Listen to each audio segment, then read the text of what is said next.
बीडमध्ये सिंदफणा नदीकाठच्या तांदळवाडी हवेलीमध्ये शेतकऱ्यांची 4 एकर जमीनच वाहून गेली आहे। आता जमीनच वाहून गेली आहे त्यामुळे पिकांचं काय असा आक्रोश शेतकरी करतोय। सगळा संसारच उघड्यावर पडलाय। सरकारने तातडीने मदत करावी अशी मागणी शेतकरी करतोय। तर थेट शेतकऱ्याच्या बांध्यावरनाच आढावा घेतलाय आमचे प्रतिनिधी योगेश काशीद यांनी।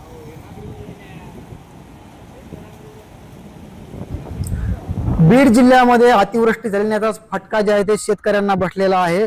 विशेषतः सिंदफणा नदी काठच्या शेतकऱ्यांना मोठा फटका बसलाय। जवळपास 2 ते 3 एकर जमीन जे आहे ते वाहून गेल्याचे चित्र बीडच्या आहेर चिंचोली परिसरामध्ये घडलेलं आहे। आणि एकंदरीत पाहायला गेलं तर याच परिसरामध्ये आपण या ठिकाणी उभा आहोत। कशा पद्धतीने संपूर्ण चित्र जे आहे ते ज्या ठिकाणी समोरचा बंधारा दिसतोय त्या बंधाऱ्यापासून पलीकडे संपूर्ण नदीचा काठ होता। मात्र झालेल्या महापुरामुळे शेतकऱ्यांची जवळपास 3 एकराहून अधिक जमीन जे आहे ते वाहून गेलेली आहे। आणि मी याच काठावरती आहे। मात्र नदीने पात्र खरोखर जे पात्र होते ते सोडून आता शेतकऱ्यांच्या शेतामधून पात्र तयार झालेलं आहे। आम्हाला तात्काळ नुकसान भरपाई मिळावी। शेतकऱ्यांच्या बांधावर कशा पद्धतीने कपाशी जे आहे ते संपूर्ण भुईसपाट झालेले आहे। कपाशीचं पीक आपण बघू शकतो कशा पद्धतीने कपाशी जे आहे ते भुईसपाट झालेलं आहे। मग वर्षभर आम्ही खायचं काय प्यायचं काय मोठा प्रश्न शेतकऱ्यांसमोर उभा ठाकलेला आहे। आणि एकंदरीत पाहायला गेलं तर आम्हाला मदत मिळाली पाहिजे अशी मागणी शेतकऱ्यांकडून होताना पाहायला मिळते। नक्कीच शेतकऱ्यांच्या भावना आपण जाणून घेणार आहोत। माझ्यासोबत काही इथले शेतकरी आहेत। बाबा काय नुकसान झालं तुमचं काय सांगाल नक्की? सगळी जमीनच वाहून गेली, जमीनच वाहून गेली सगळी। काय काय नुकसान झालं बंधाऱ्यामुळे झालं। नदीचं पात्रच बदल। किती जमीन वाहून गेली काय तुमची परिस्थिती? जवळजवळ 3-3.5 एकरचा अंदाजा धरून चालायचा।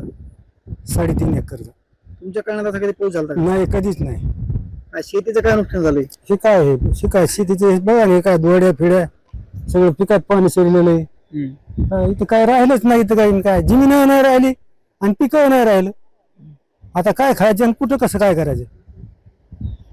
जमीनच गेली तर पिकाचं काय आहे? जमीन गेली पिकाचं काय आहे? काय सांगायला आज गावातली असेल रानातली असेल विदारक परिस्थिती दिसते। संपूर्ण भुईसपाट झालंय सगळं। हॅलो, बंधाऱ्याच्या कडीची आमची 3-3.5 एकर जमीन पुरी वाहून गेली। आणि बंधारा ते चुकीचा आहे। बंधाऱ्याचे दार असे की बैलगाडी असती का अशा चाका एवढे गाडी आहेत।